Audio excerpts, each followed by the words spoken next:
नयागढ़ जिला Ranpur block pimple गाँव में घटी निर्वाचन हिंसाकांड। एही हिंसाकांड में 2 जन आहत होई रणपुर मेडिकल में चिकित्सित होउथिबा बेले जड़े अधिक गुरुतर हेबारु नयागढ़ मेडिकल को स्थानांतरित करा जायछि। सूचना अनुसार पिंपल पंचायत रे भोटर एवं दलीय कर्मी मध्य निर्वाचन बचसा हेउथिबा बेले गतकाली राति 11टा बेले केतेक दलीय कर्मी संघबद्ध होई बाड़ी टेंगा भुजाली कटुरी धरी अतर्कित आक्रमण योजना करथिले। एहा फलरे भोटर भयभीत होई रहिथिले। आज 12:30 रे दलीय कर्मी अजय कुमार परिडा एवं राजेश कुमार परिडा आक्रमण जड़े आहत हेबा सहित जड़े अधिक आहत हेबारु रणपुर मेडिकल चिकित्सित हेउथिबा बेले जड़े अधिक गुरुतर हेबारु नयागढ़ मेडिकल को स्थानांतरित करिसेंती। तेबे एने थाना रे अभियोग होईची दलीय कर्मी मध्यरु 2 जन को पुलिस थाना रे अटक रखिची। दाशरथी राउत मो घर पिंपल ग्राम पंचायत पिंपल आउ आजिका डेट रे लोक माने जे जोठी थिले वोट इलेक्शन लागि ताकू डकेइले डकेकी ताकू वोट देवाकू कहिले सी जदि तांको बोलेरे न गले तांको माड़ धमक पूरा निष्ठिक तांको इच्छा अनुसार देले जहाकू पाइले ता कहले ठेंगा पुरे देबू काहू कहले कंटा बोजी देबू काहू कहले मते इलेक्शन पर बाडेबू एमती विभिन्न प्रकार उपयोगी कहले सरपंच आमर से गणेश सरपंच से तो एतक सब नाटक छटक कर गाँव में बर्तमान दंगा हंगामा सी पुणी आम विरोध में पुणी आमको भी बाड़िया भी साहस कर आहरी भी बाड़े कहते इलेक्शन गणति सरला पर आमको बाड़े गाँव उठेदेवे। तो आप कौन कहते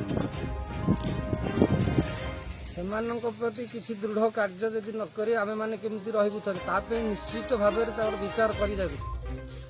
मो ना सुभाष चंद्र मिश्र मो घर पिंपल मो पंचायत को इलेक्शन भोट देवाई आसती पंचायत इलेक्शन मु भुवनेश्वर आज्ञा रहे गोटे प्राइवेट कंपनी रे मोर मिसेस फिसेस सब मो भाई मैंने धरिकी आसते मु भोट देती मोर 2टा भाई आसते मोर मिसेस मोर भाई बहु समस्ते आसते भितर भोट देवाई जो टाइम जाइए से 12:30 टाइम से भुवनेश्वर आसिक भोट भितर दबा दौले दबा भितर मत गाँव अजय कुमार परिडा मत बहुत गाड़ी गुलज करी गोसेंट देखिए बहुत प्रकार बेजित कला माने जहाँ के असभ्य भाषा रे मु पाटरे माने कान में शुणी पार्ली कौन गाड़ी गुलज करुच्ची ना ना धरिकी मत गाड़ी गुलज कला मुझे जा पचारि तुम मत गाड़ी कर कौन ये ते काटिदेवी हाणीदेवी तोर पूरा एकदम चिन्ह लिभेदेवी ते मर्डर करदेव तुम 4 भाई की ये करदेव सेठू ये सरपंच थे गणेश नायक माने मिसेस होती सरपंच पुष्पांजलि नायक हजबैंड थे मुझे जनइली आम जड़े सहदेव ये थे गाँव सभापति से पूर्वतन सभापति भी थे मुझे जनइली बोल सहदेव कि एमती कौन हो भुवनेश्वर तुम मैंने जाइए मुझे भोट देवा ये कौन तार फल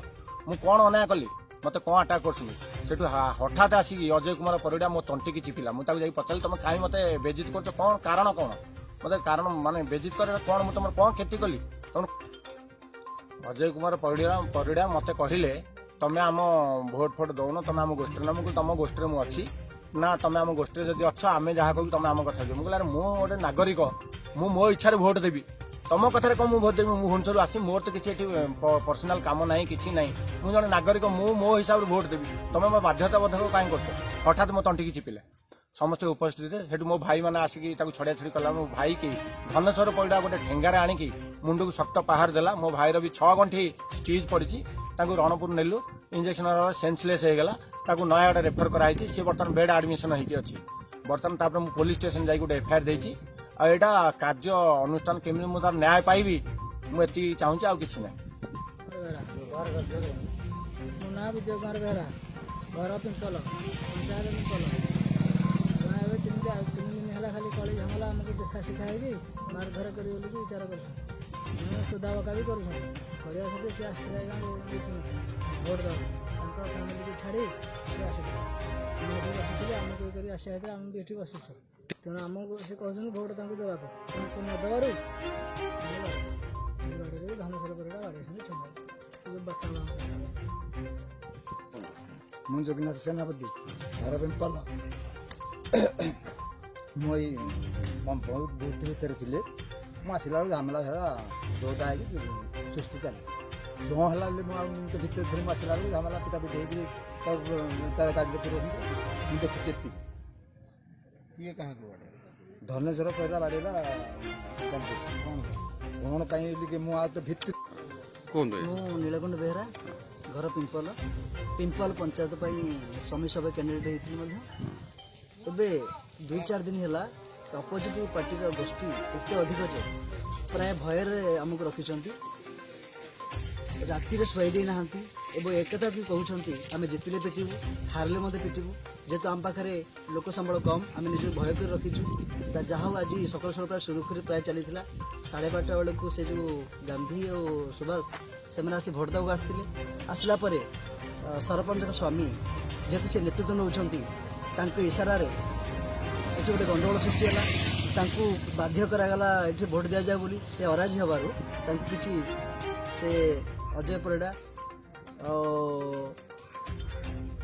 ଧନେଶ୍ୱର ପରିଡ଼ା ଏମାନେ ମିଶି ତାକୁ ପିଟାପିଟି କରିଛନ୍ତି, ଧସ୍ତାଧସ୍ତି ହେଇଛି, ପିଟାପିଟି କରିଛନ୍ତି ଏବଂ ପୋଲିସ ବାଲା ମଧ୍ୟ ସେ 2 ଜଣଙ୍କୁ ଏଠୁ ଉଠେଇ ନେଇଛନ୍ତି। ଶିଶିର ପରିଡ଼ା ଅଜୟ ପରିଡ଼ାଙ୍କୁ ଉଠେଇ ନେଇଛନ୍ତି। କଣ ହେଇଛି ଯୋଉ ଲୋକକୁ ପିଟାପିଟି ତାର କଣ ସେ ପିଲାଟିର ମୁଣ୍ଡ ଫାଟି ଯାଇଛି, ଗାନ୍ଧୀର ମୁଣ୍ଡ ଫାଟି ଯାଇଛି, ରକ୍ତ ଏତେ ଜୋର ବହୁଛି। ମେଡ଼ିକାଲ ଗଲେ, ମେଡ଼ିକାଲ ମଧ୍ୟ ମୁଁ ସାଥିରେ ଯାଇଥିଲି। ମେଡ଼ିକାଲ ମଧ୍ୟ କହିଲେ ଏଠି ହେବନି, ତ ଅଲଗାକୁ ପଠେଇଦେ। ସେ ନୟାଗଡ଼ ନା ଭୁବନେଶ୍ୱର ପଳେଇଛି, ମୁଁ ଭଲ ଭାବେ ଜାଣିନି। ସେ ଅବସ୍ଥା ତ ଭଲ ନାହିଁ, ବୋଧେ ତା ଜୀବନ ପ୍ରତି ବିପଦ ଅଛି। ଆମେମାନେ ମଧ୍ୟ ଭୟରେ ଅଛୁ, ଯେହେତୁ ଅଧିକ ସେମାନେ ଅଛନ୍ତି, ବହୁ ବିଶୃଙ୍ଖଳା ମଧ୍ୟ କରୁଛନ୍ତି। ଆମେ ଆପଣଙ୍କ ଜରିଆରେ ବା ଆପଣଙ୍କ ନ୍ୟୁଜ୍ ମାଧ୍ୟମରେ ନିବେଦନ କରୁଛୁ, ଆମକୁ ସୁରକ୍ଷା ଦିଆଯାଉ, ଆଇନ ଦ୍ୱାରା ସୁରକ୍ଷା ଦିଆଯାଉ।